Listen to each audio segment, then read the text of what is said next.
But I'll just, first of all, just call meeting to order. Maybe we'll stand for the Pledge of Allegiance.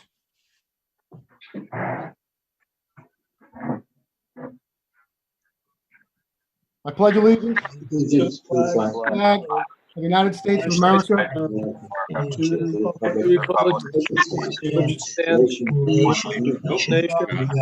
under God, liberty and justice for all. Justice for all.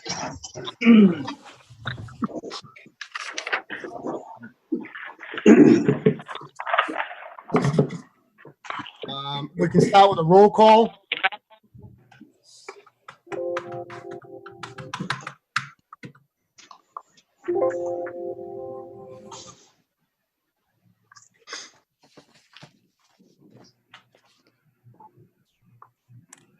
Chris Howard. Present. Frynham. Present. Justin Evans. Present. Rick Anderson. Present.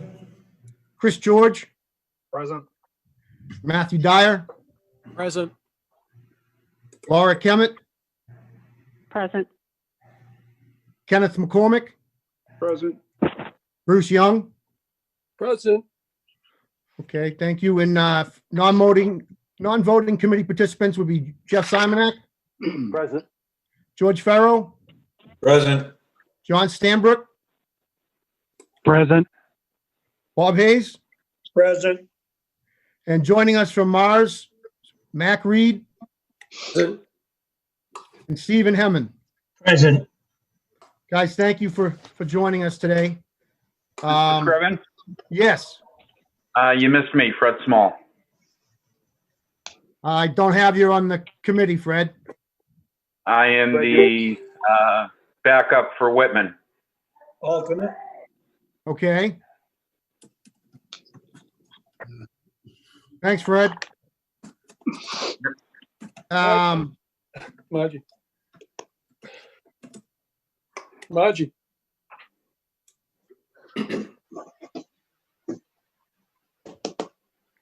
Sorry for all these technical problems. I'm still admitting people, apparently.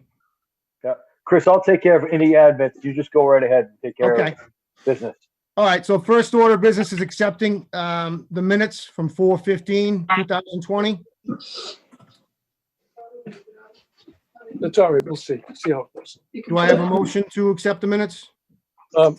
Chris, Yes. this is Bruce. Hi, Bruce. Before we make the motion to accept the minutes, and I promise you, this is the first and only time I'm going to go through this, but I have a couple of amendments I'd like to offer to the minutes.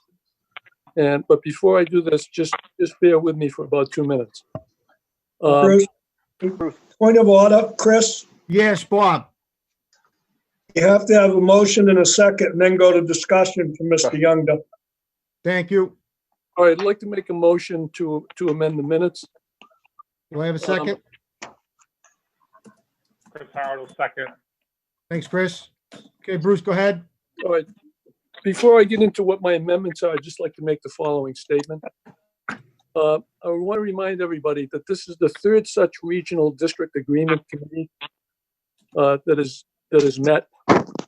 And without going into any vivid details about the shortfalls of the last 2 committees that existed, let's just make sure that we do it right this time. And that being said, the minutes of the committee should and must reflect an accurate and at least a summarized detail of what happened at each meeting. It is particularly important here because it deals with changing the method of assessment for the first time in 60 years. And these are the public's legal records of the meetings and should reflect the direction of those who are attending this meeting, and at least reflect to assign to the work on the assigned to do the work and come up with a new assessment to be presented to the 2 towns. That being said, I wish to make the following first motion for the following amendment. I've got actually two motions, so this is the first one. Under paragraph 1, it should, under paragraph 1, the very end, it should say, Chairman Scriven asked for suggestions from committee members as to how to get us past the current impasse that currently exists. Following that, the additions I am asking for are actual summarized comments after Mr. Howard of Mr. Anderson, whose summarized comments are incomplete because he actually made a couple of good references to where he stood and where his finance committee stood in relation to an amendment, followed by comments of Mr. Young, which is not presently in there, Mrs. Fitzgerald Kimmett, which is not presently in there, followed by Mr. George and Mr. Evans. That first amendment can be done by Michelle and maybe approved at our next meeting or approved at this meeting, pending the amendments that are done by Michelle. That's my first amendment. Bruce, to be honest, I'm not really clear how you're looking to amend that. You didn't anything specific. Specifically, I'd like the comments of those following individuals added under the comments that are outlined by Mr. Howard and by Mr. Anderson. Michelle, do you have a record of those specific comments Bruce is referring to? I have a draft and I have a recording, Mr. but Scriven? I don't do If she- verbatim in my minutes, and if somebody else would like to take over the minutes and add to verbatim, but I don't do verbatim. I'm not looking to take over the minutes. I would just like those comments by those particular individuals who represent their respective towns and give the direction on in which they're interested in taking this committee. I think those are important for the public record. Do you have that Yes, in a yes, I draft do. form? Do you want to send I- those to me? I have those summaries in exact form and I'll send it to you. I just didn't want to go through each and every summarized comment that I came up with because I didn't want to take up that much time. We Mr. appreciate Scriven? that, Bruce. So perhaps maybe we hold off on voting the minutes until we have a chance to look at them next time we meet. Yeah, that would be my other suggestion, that Michelle and I work on revising those to reflect those comments of those individuals, and then we can take them up at the next meeting. So at this point, I guess I need a motion to, you could, A vote. You need a vote. Someone needs to withdraw the motion to approve the minute. And if you'll do that, I'll make a motion to table the minute till the next meeting. The motion that Mr. Young made was to amend the minutes, not to Right. accept the minutes, and Mr. Howard seconded that. I'll withdraw the second. so Bruce, if you rescind your motion to amend, we can then take a motion to hold off on approving the minutes until we meet again next time. Okay, is that the way you want to do it? Seems to make sense to me, unless you, Yeah, don't you think that would be the most efficient use of time? Then that way, whatever your agree. comments are, Bruce, everybody could review them before the next meeting, and then we can take a vote on your amended minutes. All right, because that would reflect what I'm looking for in my second amendment as well, and that would be the only other amendment I would have. okay. So Michelle, you'll work with Bruce then? Sure. Thank All you. right, do you want me to hold off on what my second amendment, the second amendment would be, and then work with Michelle, and then you can present both of those at the next meeting? Please. Yes, thank Okay. you. All right, very good. Did notice you had your hand up. Did you have something, or was it just No, related to I that? just wanted to say, I thought maybe if Bruce could just present his Right. comments in writing, then we could all take a look at them, because it might be Perfect. difficult to follow along, with all of the various amendments. And then that I- way we can just respond to them at the next meeting. Yep, I agree. So the next item on the agenda is the actual makeup of the Regional Agreement Committee, Amendment Committee. I think don't we actually need a motion to table the? Oh, you're right. I'm sorry, Chris, you're right, yeah. Make that motion. In a second, Second. Okay, Who's that? that was Chris Frank and, George, Chris. Yep. Who made the motion? Frank Lineham. Thank you. All right, so I'll take a roll call vote. Chris Howard, Yes. Frank Lineham, Yes. Justin Evans. Justin? Oh, Yes. you muted him. Rick Anderson, Yes. Chris George, Yes. Matthew Dyer, Abstain. Eric Kemet, Yes. Kenneth McCormick, Yes. and Bruce Young. Yes. Okay, thank you. Thanks for that, Chris. Yeah, so the next item on the agenda is the makeup of the committee itself. We've added a couple of members. We went back and realized that we did in fact vote on 10 members. So we've made those adjustments with Mr. Lineham and Mr. McCormick. So without any questions, we can just move on, I think, to the next item, which Oh, is the excuse me. region- I'm sorry? Excuse me, I just want something to add before I forget, Okay, Bruce. because I noticed that you're allowing an alternate, which I have no problem with, Fred coming in. The Board of Selectmen in Hanson also elected an alternate for myself. Yeah, And Bruce, just to be clear, I wasn't aware Fred was going to be attending, so he can observe, but I don't intend to, he's standing in, he's always watching like everyone at home. yeah, okay. All right, thank you.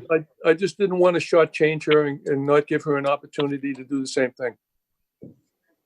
Is that Marjorie? No, that is, I think Marilyn Cardilli. Marilyn Weber. Weber, yep. And so she's the citizen at large alternative, and she is listening, and Okay. she is being provided with all of this information. Just in the event that Bruce isn't able to make it, we want to make sure that we've got full representation. Great, thank you. Okay, so the next item on the agenda is the primary objectives of our regional committee. And then a timeline, what we talked about last week. Anyone have a motion to set specific objectives? Shouldn't we hear from the, I thought we were going to. Chris, you thought- skipped over the Mars I did. I consultant. apologize. Yep, I'm sorry. Absolutely, yep. So I made the corrections and yes, so thanks, Bruce. So at this time, I'll just introduce everyone to Mac Reed and Stephen Hemman from Mars. Mr. Scriven, could Yes. we just advise people that are not speaking to mute their mics? There's a lot of background noise. Sure, I can actually coming do through. that. Yep.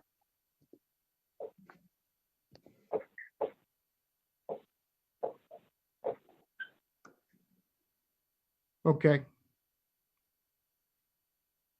All right. Hoping that's better. This is going to be tough to unmute people as we go here, but I will try to manage that.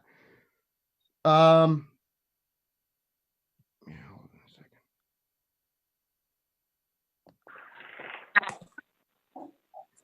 Actually, it may work better if we have everyone mute themselves for now and see how that works. Chris, people can unmute themselves by, right. even if you automatically mute them, they can hit *6 and unmute themselves, but whatever, 6 of one, a half dozen of the other. Yep. Okay, thank you. How do you get the *6?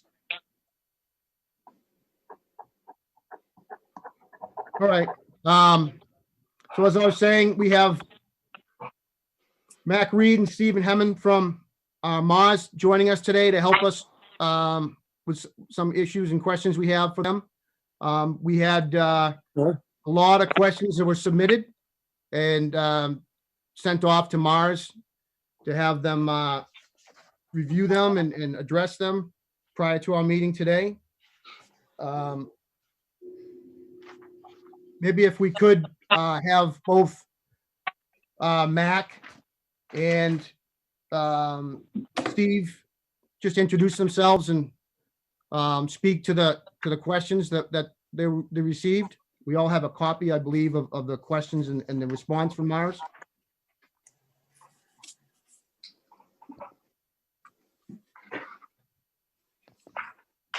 Mac and Steve or Mac, you can unmute yourself and Yeah. we'd love to hear from you.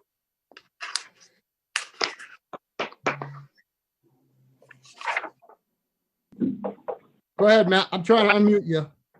Here we go. Okay, thank you. Okay, thanks, Mac. As you know, we got over 40 questions. A lot of those questions overlapped, and obviously were pretty much all in reference to the, your regional agreement regarding the assessments. So we have put together a document that we'd like to go over with you and then have you ask questions. I would like to, I don't know, Jeff, are you going to put it up on the screen? I will do that now if I can figure it out. So you're not going to be able to see people's faces. I'm going to put this up on the screen for us. So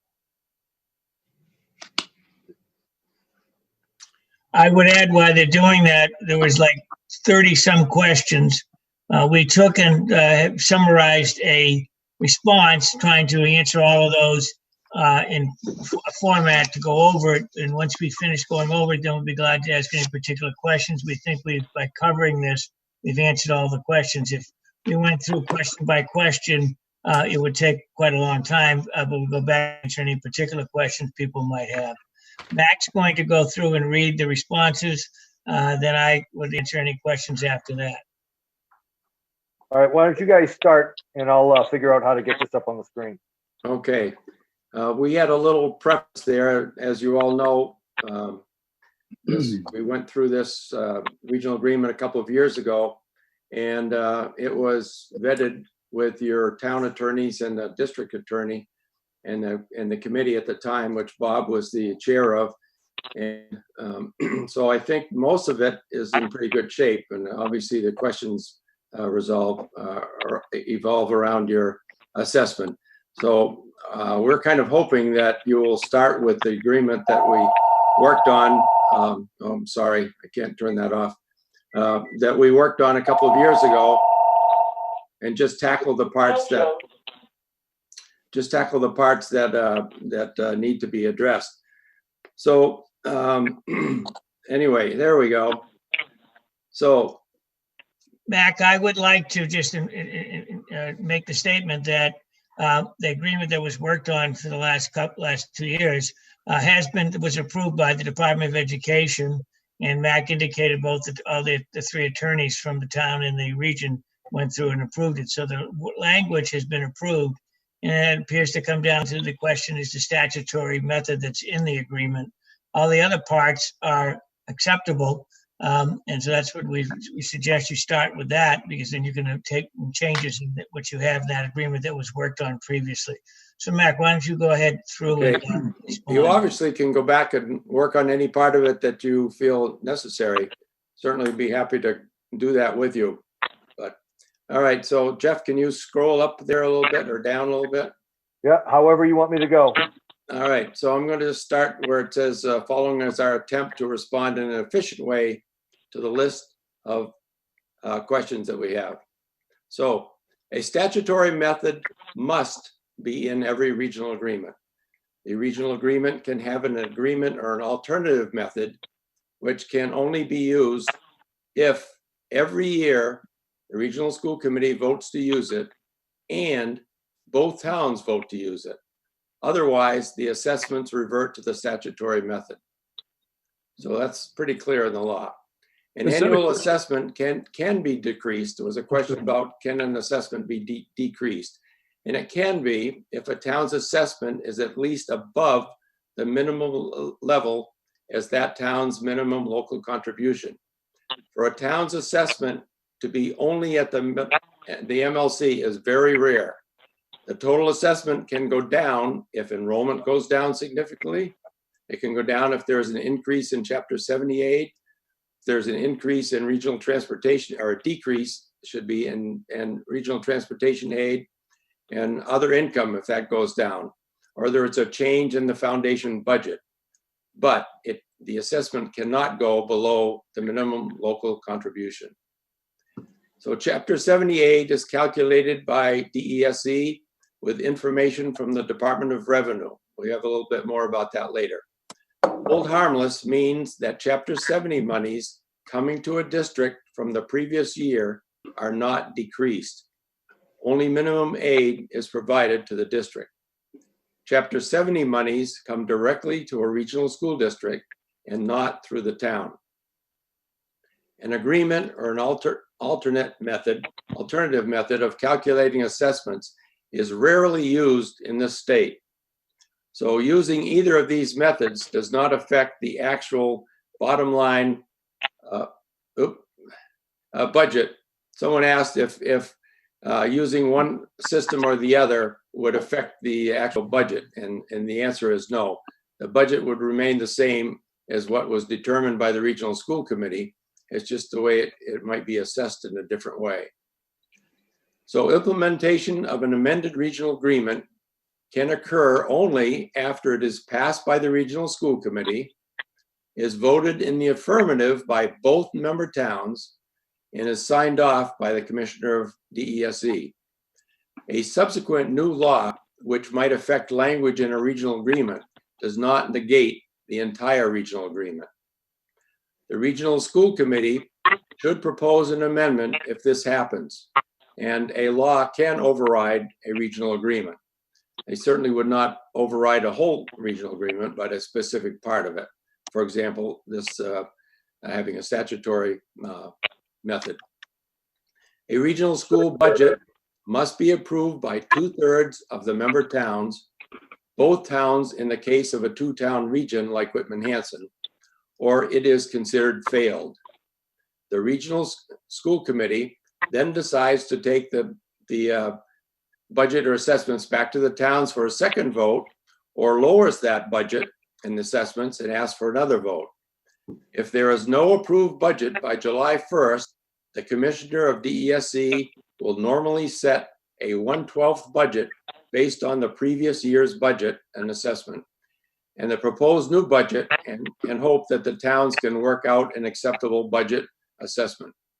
If there is no approved budget by December 1st, the commissioner will set the budget and assessment for that fiscal year. We believe this will be the same process that this year, even with the COVID-19 pandemic. DESE, and Steve can speak to this later, will be issuing guidance on regional budgets and assessments probably next week. The law requires one budget for the district, so sped costs cannot be split out of the budget to be assessed some other way. Can you scroll up, please, Jeff? Thank you. It is certainly possible to transition into a statutory method. We're assuming that this is something that you probably will be wanting to discuss. This can be done with an agreement or alternative method, or it can be built into the statutory method with a 5-year, for example, phase-in. There is flexibility in how the above minimum local contribution is split, but it must be defined in the regional agreement. MLC is a wealth-based calculation. That is the total property values in the community and income of all the residents. Those are the two factors that go into the wealth-based calculation. DESE develops the formula for the wealth factor target share based on data from the Department of Revenue. School committee representation is determined by the regional agreement and must adhere to one of the 5 approved methods. Use of the statutory method or agreement alternative method does not affect this representation. The current Whitman-Hanson regional agreement requires both towns to vote to agree to allow one town to withdraw from the region. So at this point, no one town can vote to say to get out of the region by themselves. The town with which we are The towns with which we are aware who considered withdrawing from a region found that it would cost them more than to stay in the region. Because Whitman-Hanson is a two-town region, the withdrawal of one town would dissolve the region. The only town that has withdrawn from a region, which has had six towns in it, or 7 towns in it at the time that we know of, did so with a home rule petition from the Massachusetts legislature. So unless your regional agreement were to allow something different, then you have to go by that until it's changed. So moving from an enrollment-based assessment to the statutory assessment method is a rare situation that has been resolved only in a couple of districts that we're aware of, with a phased-in readjustment of the assessments over a 5 or 6 year period. So those are the issues that we believe addressed majority of your questions. We get 10%. And Steve would be happy to address any of your further questions. Thanks, Mac. I guess it, whoop, what happened there? Chris, do you still want that screen up, or can we? No, I think we're good with that. Thank you. Steve, did you have something? Well, the issue what I would make is that what clearly understand is the statutory method that has to be an agreement or an alternate method. That I think the agreement that we'd worked on previously, I said earlier, all those sections have been approved by the department, being your representation school committee, and other things that they require to be put in, and they've approved it. So that I think this committee, the issue seems to be, and we met down before, we were at a meeting a month or 2 months ago, and the issue was another statutory method. How would you resolve that? And I think that's where you need to work on the other sections if you want to go review them or change them.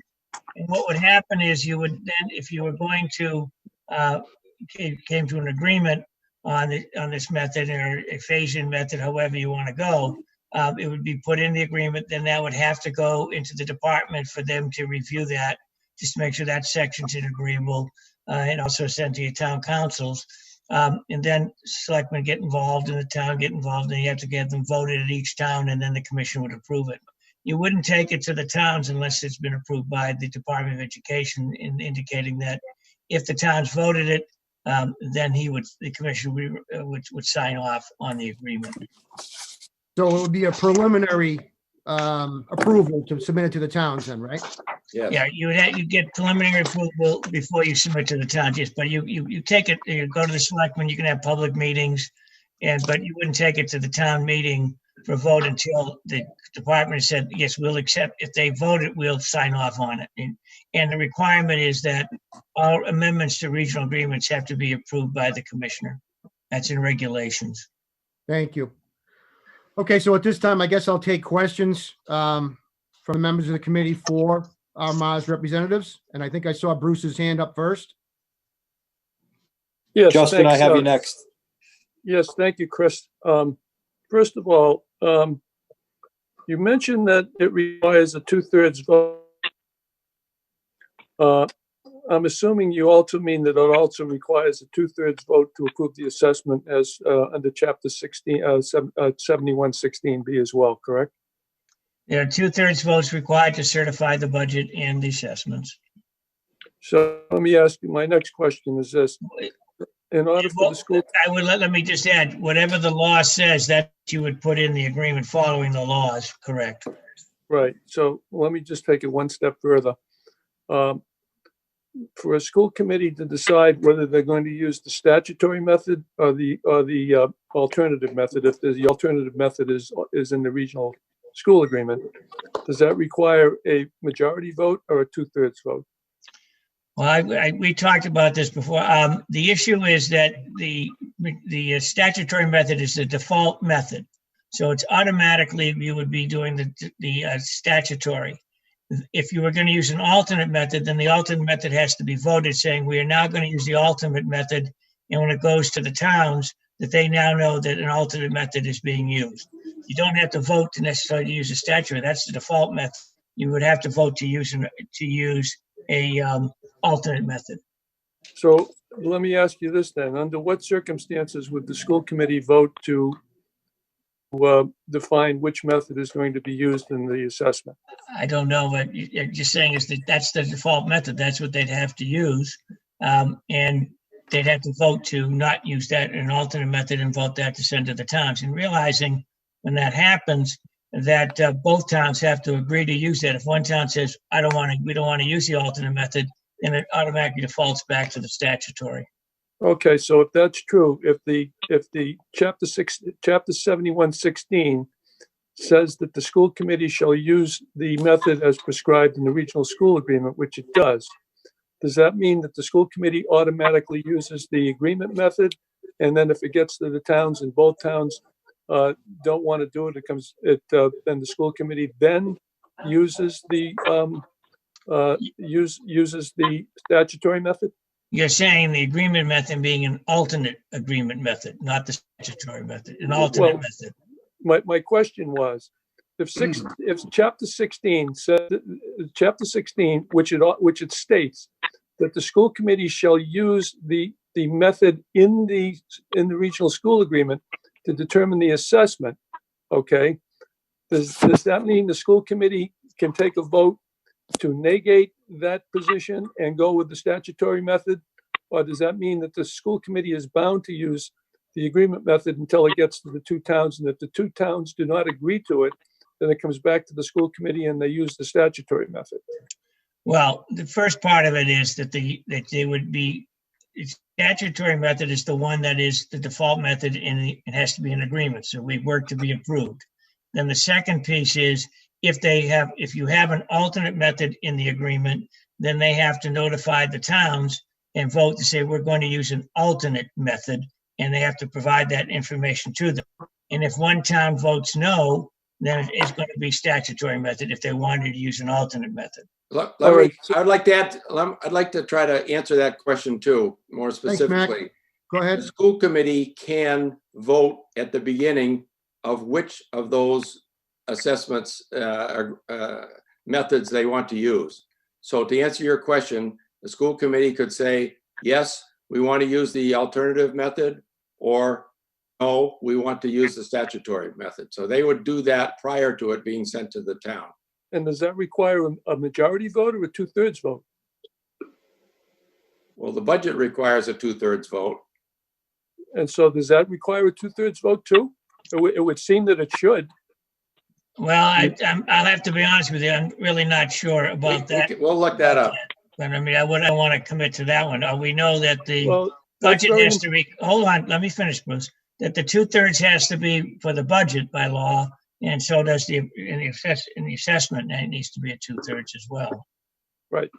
Okay, could you check that, please? Sure. Okay, Justin, you had a question? Actually, Justin, could I just, before I forget, if you don't mind, I'd like to ask Matt and Steve. Our school committee did vote to use the statutory method for this budget.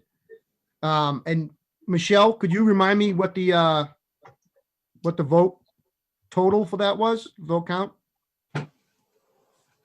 Oh, Michelle's on mute.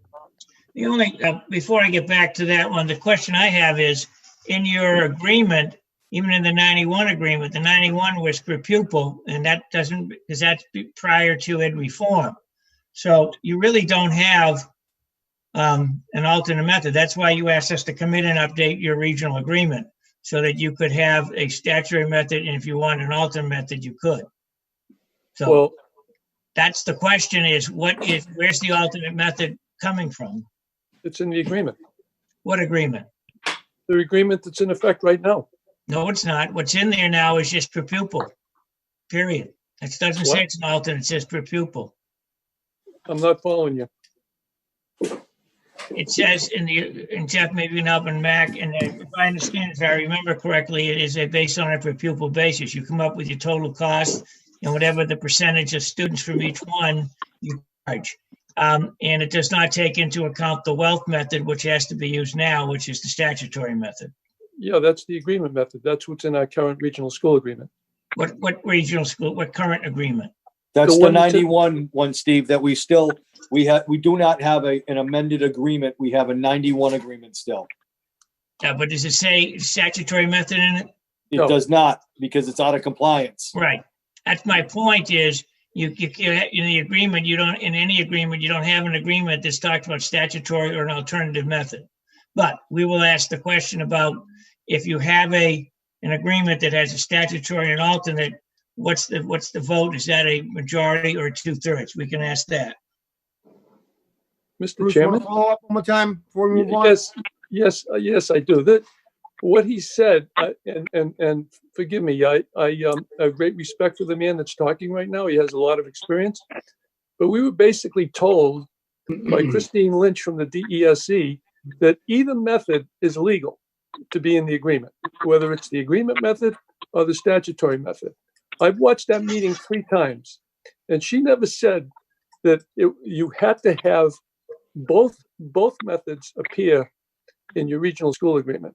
She said either method was legal, either method was proper to use, and never made that statement. So could you double check on that? Yeah, I will, absolutely. No, I will ask her. So she said, okay, give me your question again. Well, you made the statement that, but both methods have to appear in the regional school agreement. Yes, Have reference to yeah. both have to appear. And she basically said that either method could appear in the regional school agreement, that both those methods were perfectly legal, that the agreement method and statutory method, either one could be used. The only reference she made to the difference between the two is that the agreement method would have to be approved by both towns in order to stand at the town meetings. Bruce, I would say that your 2/3 of what you said is correct. Either one of those is legal, and you can have the alternative in there, but we know you have to have the statutory. You can't have an alternative agreement without having the statutory in there.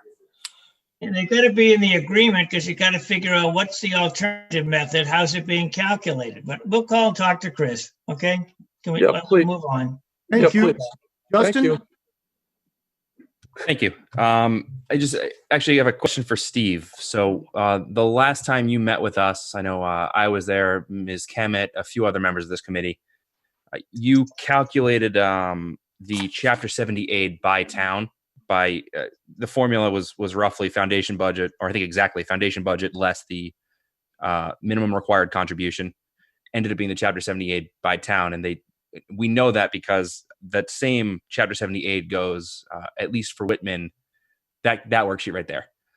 That same aid goes for South Shore Tech as well as Norfolk Aggie, the remainder going to Whitman-Hanson.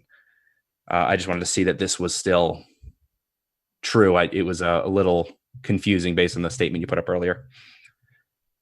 But as long as this document still holds, that answers that question. So I did have think another question. Justin, the district gets Chapter 70 money. DESE does not differentiate Chapter 70 by town. A member of MASC developed a formula to break it down to show towns how Chapter 70 is appropriated by DOR or whatever. So Steve came up with this slide here.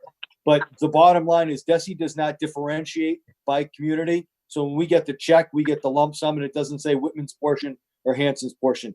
This is an unofficial, so to speak, from DESE. It's somebody from MASC that put together this formula that Steve presented to us that day. I see. Okay. So the numbers are calculated by town, but they are presented to the district as one lump sum. You absolutely correct. Okay. I had another question about the sort of the process of amending a regional agreement. So right now we're working off a 1993 agreement that does not include all the language that it's supposed to. If this board were to today come up with all the amendments we needed and decide to move it forward, how long would that process take before we are allowed to use that as a budget for the school? If the thing is, what I was saying earlier, if you take the work that we had done on the regional agreement the last 2 years, So you take that, those sections are all been up to date and approved by the department. The one area that has been disagreement is the assessment. If that was taken care of and you went that into the department, pretty sure that could be turned around quickly for approval because there's only one section. They got to approve everything else they've already approved. Then it would go, the school committee then would go to the school committee, who would then vote, yes, we want to send this amendment out. It would go out to the towns, to the selectmen to be put on a warrant at the next town meeting, in which they can pass it. It gets passed, then it can go into back to the department for signature. So as fast as you want to approve by recommendations, take what we had previously worked on, which has approved sections, and then get your assessment the way you want it that everybody could live with. And then that you can move it on within 6 months or less. The day that the commissioner signs it, it becomes effective. Sometimes we get written into, towns want to written in there that if the assessments are going to change, they don't want it to change for at least for 6 months. So if you were to agree on this in May, for example, it would be pretty difficult to turn that around for July 1st. But anyway, as soon as the commissioner signs it, it's good. Okay. But the problem we have now is getting town meetings and getting their approval. The department approval, I think we could get through fairly quickly. But once your committee agrees on that assessment area and you use that agreement, all those sections, and you can take the 91 and the other one, we have documents, I believe, Mac, that shows what the changes were and Yes. what it updated to, and you can go from there because all that work was done. And I don't think anything on those other sections was a concern. Well, just as a matter of fact, Justin and maybe Frank, you guys could speak to this. As I remember, the amended agreement was voted down in Whitman. It was passed over, I believe. Okay, passed over. So then there's no official, this from Whitman's perspective, other than what we're talking about now. Right, the assessment area. Right. There was a discussion surrounding withdrawal of K-8, but I don't know that it didn't register as a vote against. Okay. Well, I think it defines in there if you want to withdraw a section, there's a process you got to follow if you want to withdraw. But one of the things we've seen a district wanted to do that when they had a study done, they realized it was going to cost them more money to withdraw than it was to stay. And you'd now be creating another school committee, superintendent, and another central office and everything else. So how much more would it cost you to have that? Right. Thank you, Steve. Chris, you had a question? Chris, George, let me unmute you. Sorry. There we go. So regarding that withdrawal, if I remember correctly, one of the sticking points was there was really an open-ended paragraph requires the other town to approve the other town's withdrawal, and at no point does it say after a certain number of tries it's subject to arbitration or right. It could just go on forever where it seems like one town could drag their feet and make it difficult to withdraw, even if one of the towns wanted to go ahead. Have you seen any language that requires arbitration or anything like that? Not that I recall. I mean, if you're right to withdraw, and when you have to go through a process, you want to find out how much it's going to cost you. Remembering the Department of Education will watch carefully because they're responsible to make sure all the children are receiving education. So that you have to have that amendment agreement approved by them to withdraw. Say you want to go back to where you were when you had 2 K-8s in the region. They'd want to make sure that is all done correctly so that children are not hurt in their education. And when we looked into this in the past, we did find that there is one or two regional agreements that allows only one town to vote themselves out. But when we looked at that at the time, Christine Lynch and others there said that they would never allow that to happen again. They somehow snuck it in without somebody looking at it 40 or 50 years ago. Thank you, Mac. Chris, Howard? Yeah, so I guess I just want to kind of get a sense from this group overall. So Mac and Steve, for your benefit, I think a lot has changed since you were last working with us in terms of that regional agreement. And so because of that, I guess I want a sense from the folks on the call in terms of their thoughts in terms of, I'm not sure it's going to be quite as simple as, hey, we talked about this 2 years ago and we're good, other than maybe a couple fine points here. I do think it's going to perhaps require some discussion, thought, feedback from some folks across the town. So I'm certainly open to taking the amended agreement red line and working it through this committee. But alternatively, Mac and Steve, the other concept we threw out, or I threw out last time, was if we literally just changed specific language on the assessment methodology. Yes, the agreement may have some points of non-compliance. However, at the same time, it is our current agreement, and it's in effect today. And if that can kind of move us towards resolution in terms of what's best for both towns and certainly the students of the town, the hope was certainly the commission would consider that in terms of kind of a phased approach. So I guess two questions. First one to Mac and Steve in terms of, do you think that that's a viable option? And then second question back to the group, what do you think? Because if we're gonna, I think we kind of need to make that decision. Are we working off the 91 agreement? Or are we working off the red line present agreement? I can respond with the department will not approve an amended agreement until all sections are in compliant.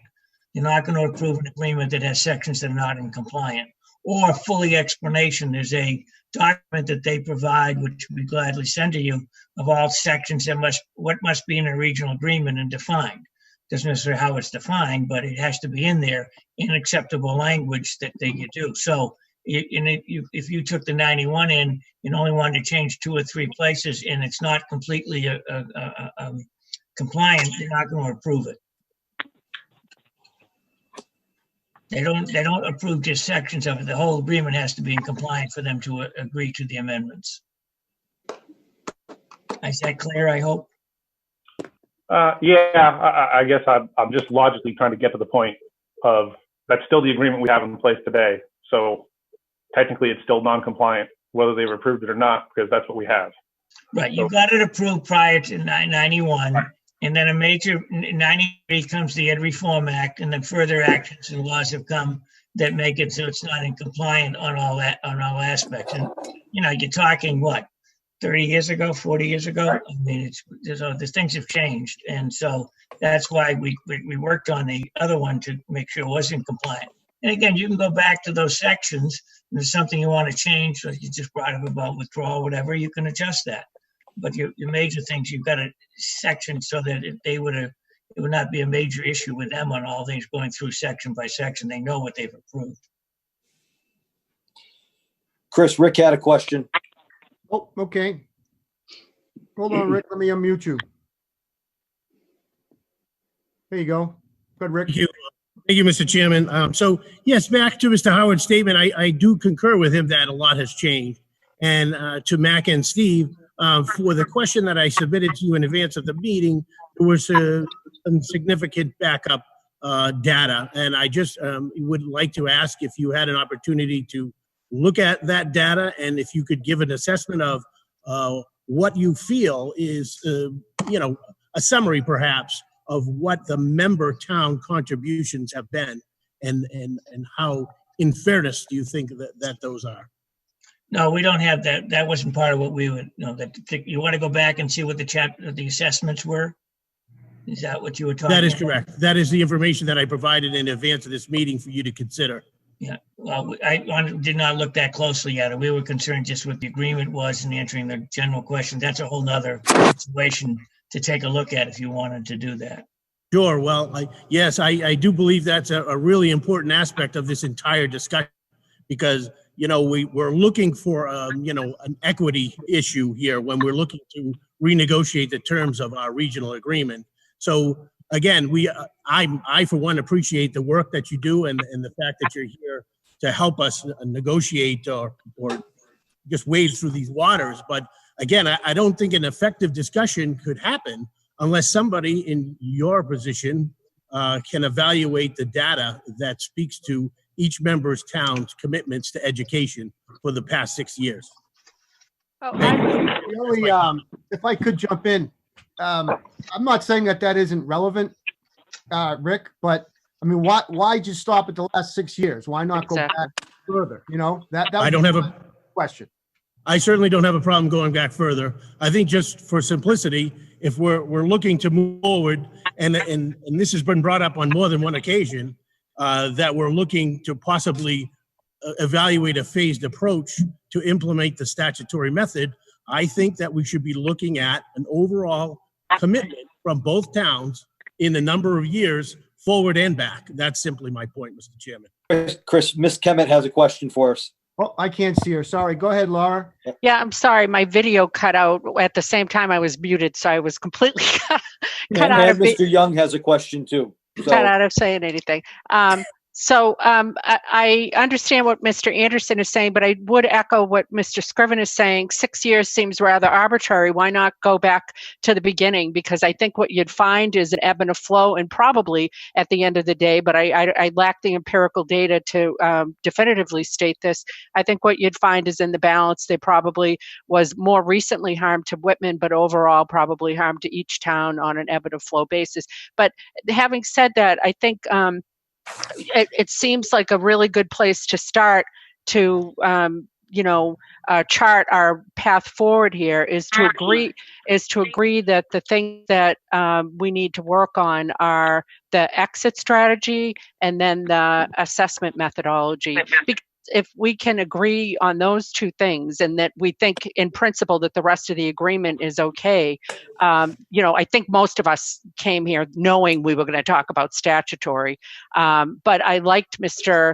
George's suggestion about seeing if we could get some arbitration clause in there, because that makes sense. I think, when we looked at it, Chris, George, we had the same concerns because, you could see where one town might be disadvantaged by the other town pulling out, and then they would unfairly not allow the other town to pull out because of their own financial interests. And that could work either way.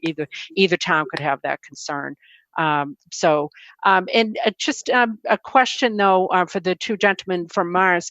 I'm wondering that Chapter 70 sheet that you put up, and I know you're saying that somebody, I think at DESI, came up with that formula to attribute what portion was attributable to Hanson and which portion was attributable to Whitman, but recognizing that when the district gets it, it's one lump sum.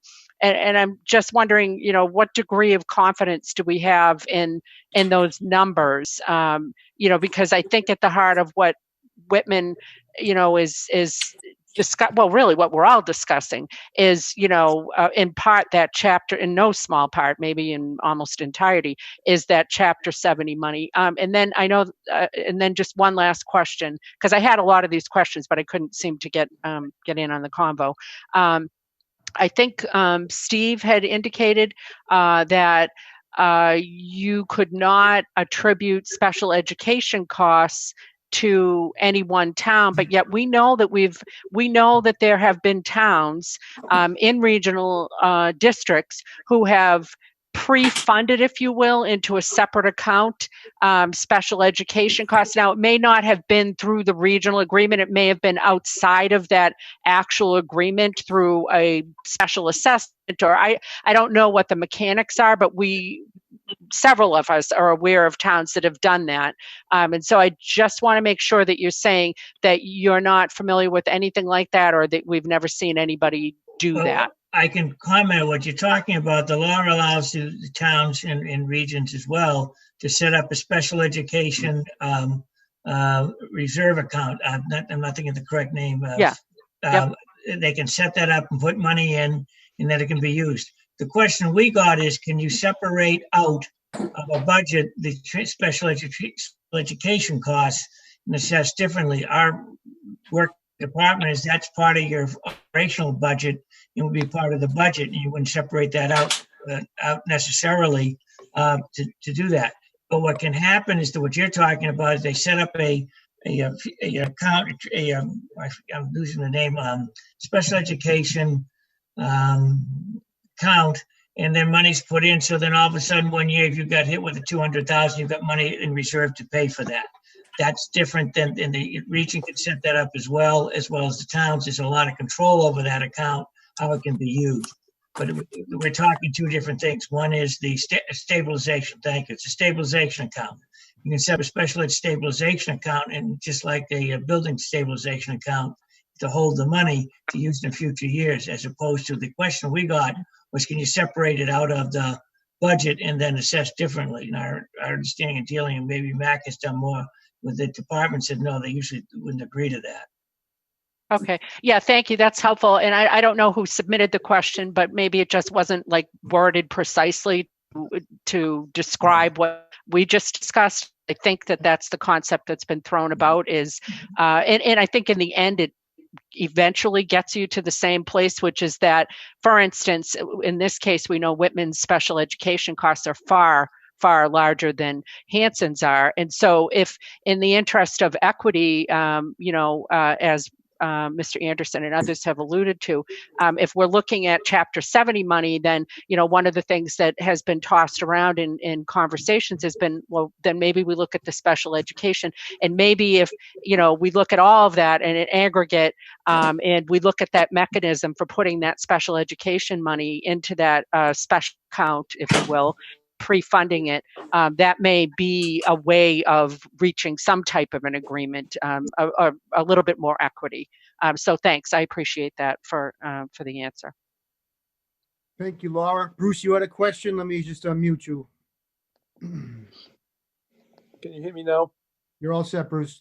Okay, thank you. No, I just want to echo the sentiments of Laura, and I think there was one other member who agreed that obviously there's a major issue to go back retroactively and determine what the differences were if the region used the statutory versus the alternative method going back 6 years. And I would echo the sentiments and say that let's make it go back the whole 9 yards and go back to the beginning, whenever that was, 1994 and 1993, with statutory, and follow it all the way through, because I've been hearing that, well, let's go to statutory because of what happened over the past 6 years. And after all, it's self-correcting. Well, I would think it's only going to be self-correcting if we had 4 or 5 vacant shoe factories fall on Hanson, and we loaded them up with congruent housing and other rentals or condominiums. And that's the way that, that's the only way that it would be self-correcting over a short period of time. Let's face it, that's not going to happen. So I would agree with that. The other thing, the other question I had was going back to the so-called wealth factors that basically determine the minimum annual contributions for both towns, along with the foundation enrollment as a percentage of foundation budget. And can these gentlemen expand on those factors? Because that's what I was looking for, because the formula is very complex. And even though I'm a financial and detailed and accounting guy, I get lost in the translation when we go into some of the explanations surrounding the wealth-based factors. And I think that's a major hurdle when we try to sell this. If we come up with something that leads us to the statutory method, trying to sell this to the town meeting in Hanson, why are we all of a sudden, after 60 years, considered the entity that can provide more money over and above the town of Whitman?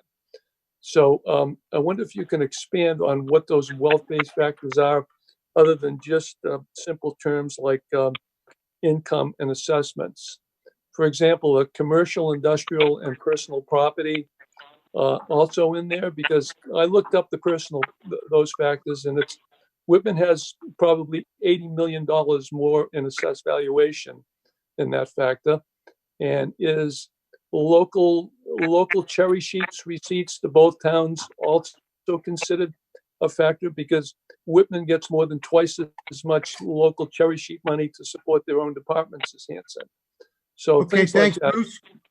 Yep, Steve or Matt, could you respond to that? Let me put it this way: it would be we'd have to set up another time to go over and explain how that's all done. It's not simply now here. The factor is the wealth is based on the two things, which are the wealth of the community is based on the value of all the properties, whether they're commercial or whether they're homes, but all the properties, and then the income from all the people. The assessors send information into the Department of Revenue, and that's where that information comes from. We file our taxes, and then from the Department of Revenue, from the tax, they send them what's everybody's income, what do they get to come up with a total. Then they have a formula that sets up the value of the value of the property and the value of the income, and they come up with a calculation, and they get to what they call as a target share, which shows those communities that have wealth. The concept is that they should pay more for the education that they can afford to, and those that aren't, that they can have they will get relief into the state that they can then those children will receive an equal education. Would be glad to at some point in time, if you want to, separate from this, and not sit down, we can't anymore right now, but do some of it and go over how that's calculated and go through in detail, and even get the Department of Education on the line to help out with that. So if people want to get more information about that, we could arrange. Thank you, Steve. Steve, I actually just thought of a question I meant to ask before, and it is in regards to how we voted as a school committee to use the statutory method. Are you aware of at what point is it too late to reconsider that vote? Like, can you explain that to me? Well, have you certified your budget? No. Okay. You haven't certified it. And again, there's going to be an advisory coming out from the Department of Education Friday, I believe. They've asked Mars, we've looked at it. It's coming out Friday, and it'll talk about the certifications process, especially considering this COVID-19 and that town meetings can't meet or you couldn't get a vote. So again, I refer to that advisory that'll be coming out. Jeff will get that, and he can pass that on to everybody. Thank you, Steve. I appreciate that. If there aren't any other questions for Steve and Mac, I'd like to move on to our, setting our primary objectives. And can we be excused? I would like to. Yes. Thank you very much for your time, both Mac and Steve. Okay. All right. Steve and Mac, I'm going to get you some more questions. I had a question for Mr. Howard. I'm jotting other questions down so you'll be getting some more questions from us. Okay. Okay. All right. Okay. Thank you, gentlemen. Appreciate it. Okay. Yeah. We're going to leave. Bye-bye. Bye-bye. Steve, Mac, thank you both. All right. You're welcome. You're welcome.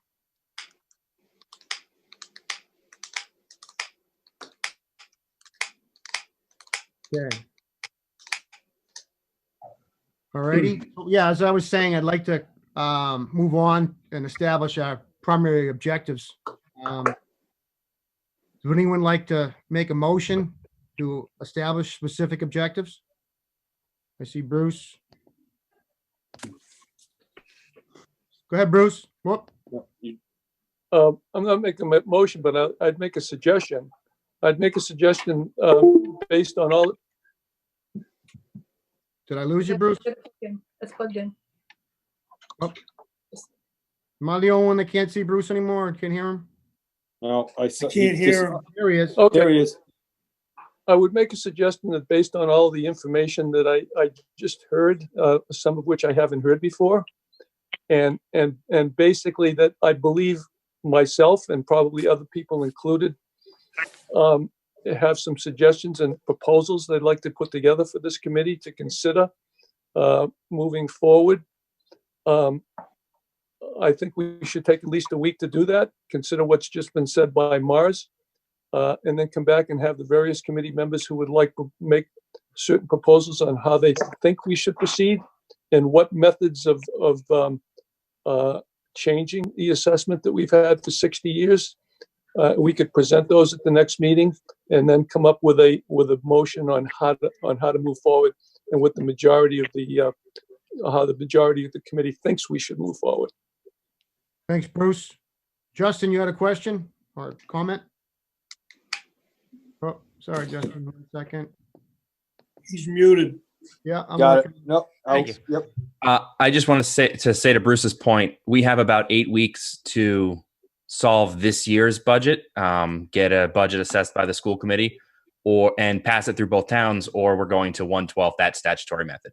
So want to put a timeline on there if we're going to push back a few weeks. I see Laura.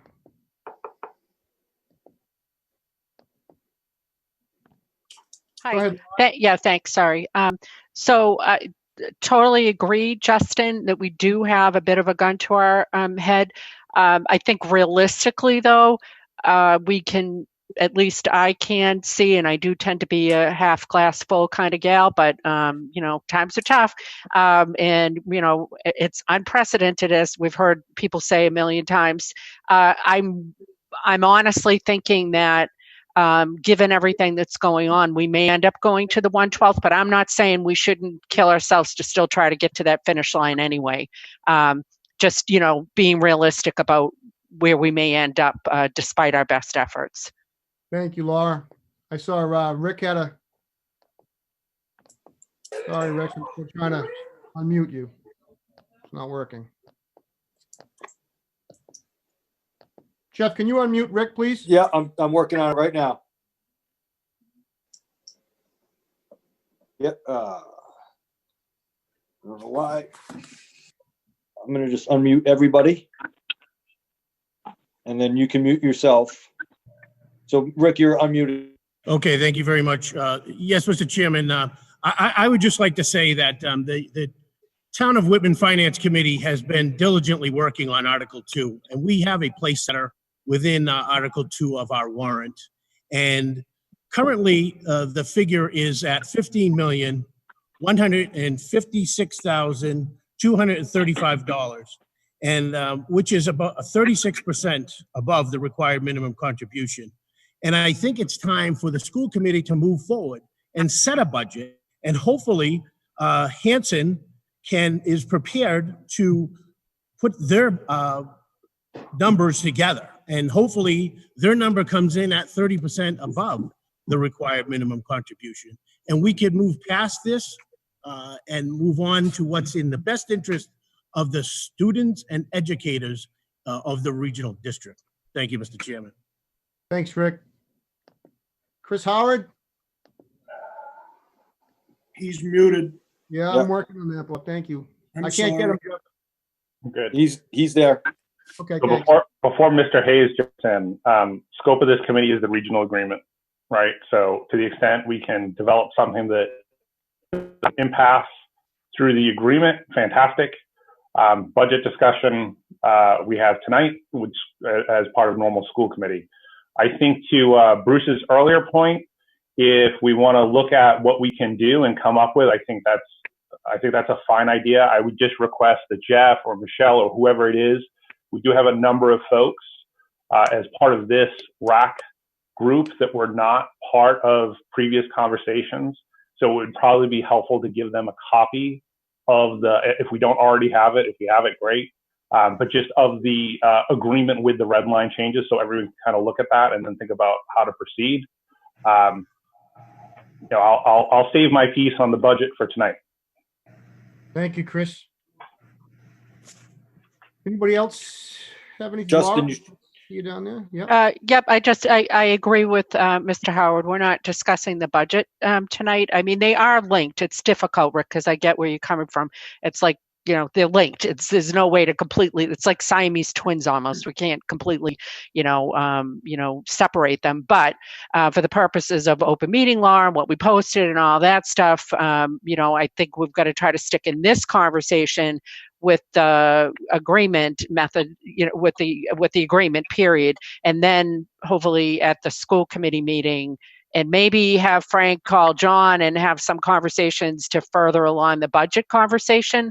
I don't know. I know they're both on the phone here, and I know they've had early preliminary conversations, but I don't know how in depth they've gotten on the numbers. And of course, I know you know this, Rick, because you spent so much time on FinCom, and you're probably living and breathing it every day.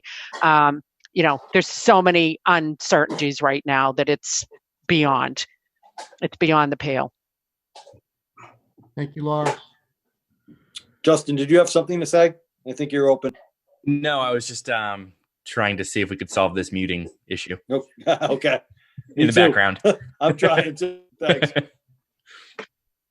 Okay. So does anyone else have any comments at this point? I guess I can say Go ahead, that based on the conversation with Mars, I think it is in our best interest to start with the most recent DESI approved regional agreement and work backwards rather than forwards from the 91 agreement. Right. Okay. Well, it sounds like we're going to hold off until next week to determine our primary objective. Without any other questions or comments, I entertain a motion to adjourn. So moved. Do I hear a second? Second. I'm sorry, did I hear a second? Second. Okay. When do you want to set that meeting for? I'm available. Before we adjourn. Yeah, I'm available anytime. So I will defer to any of those who have scheduling conflict. So I don't know if you want to pick the same time next week, Jeff, and start from there, or. Michelle wants to speak, so you may want to unmute her. Sure. Okay, there she is. Yeah. I'm still having trouble, Jeff. You have to unmute Michelle. Right. We're having some technical difficulties here. There you go.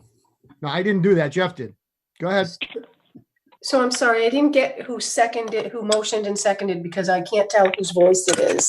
So if you Bruce can say Young? your names. Sure. Bruce Young made the motion, and I think Bob Hayes seconded. Is that correct, Bob? No? No. No, he's not a voting member. I made the second. Oh, Frank. There you go. Thank you. Frank. Thank you. However, we haven't set another meeting yet, so we may want to decide on that before we Yeah. Correct. Yeah. adjourn. So Jeff, yeah, I could do this time next week. I was going to say, will people be ready with their information for next week? What I don't want to do is sit here. I love all you guys, but sit here for another meeting and then schedule a meeting for the next week. Right. So if we can be ready to come up with some proposals, I'm good with that. Otherwise, I'll recommend 2 weeks. So if people will be ready to go next week, we can do that. I'd like to schedule for next week and just keep the momentum going here. I appreciate all of us getting together and everyone's time, and I'd really like to. So when do you want the proposal submitted by, Chris? Yeah, that's a good point. We were really scrambling to answer all the questions and get them submitted, rather. So if we have additional questions, and we are going to meet again at this time next week, why don't, I guess we could say Friday, and then we can put it together by we Monday. say Friday, have all the questions in for Friday. Mr. Hayes has a question. Yeah. There you go, Bob. Well, Might be pertinent to see what comes out of school committee this evening and see if we're going to require another school committee meeting next Wednesday. And with both of those school committee meetings, if they both have to happen, it might be better to have this meeting on Thursday of next week, and you may have more information. I'm not saying you will. I'm saying you may have more information that may be pertinent to what's going to help move this along. Laura and I have yoga on Thursdays. Kidding. That's nice. Chris George has something here. He has yoga too. Go ahead, Chris. I mean, not that every day, Sorry, but Chris, is the there audio's a any, little choppy. Could you start again? sure, not that I want to meet every day, but is there any reason why we couldn't put 2 meetings on the calendar for next week? I mean, if we have questions, if Be we happy have to meet as proposals- often as needed. right, I mean, we got to publish the agenda, but, if we have questions that still need to be answered, if people are going to send in proposals that we want to discuss, I have a feeling it's going to take more than an hour, regardless of what information we have from school committee. Yeah, I think that's true. And I'm wondering, would it make sense to try to collect, I feel bad because I think Michelle ends up being like the repository for all of this stuff. And I'm just wondering if each town could kind of coordinate and collect, the things that they'd like to see in the agreement, or at least in the discussion that we're going to have. And just a bit more of a coordinated effort, I think, might serve us well in terms of time efficiency. Good idea, Frank. I have a draft of what I believe was the last iteration of the new agreement. And on the top, it's dated June 6th, 2018. So I wanted to verify that was in fact the last iteration. Yes. Okay, so we should all be working off that document in order to have some continuity and common understanding of where we're. Agreed. Could we possibly impose upon Michelle to circulate that to all the members, just so that we're all absolutely on the same sheet of music here? Absolutely, Laura. We'll have that out. Okay, awesome. Thanks. Thank you. Did we pick a day yet? Is it going to be Wednesday next week? Because unfortunately, with COVID-19, I can't attend every single meeting every day. That's just going to be nearly impossible. Sure. Yep. Thank you. Rick. Go ahead. Mr. Chairman, there was a proposal for a meeting on Thursday. I would concur with that recommendation. Yeah, same here. I think it's because most of us are also listening, even if we're not participating in the school committee, we're listening to that too. And as much as I love you guys, it'd be nice to break it up between 2 days, maybe. Frank, do we have a capital committee next Thursday? On the 30th, yes. And we're going to be doing FinCom. It's going to start meeting, in town of Hanson more often. So, there are very few days left in the week too.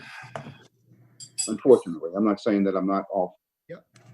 So, what time's your meeting Thursday, Justin? Is there a way to squeeze us in, or? 4:30. I believe it's 4:30.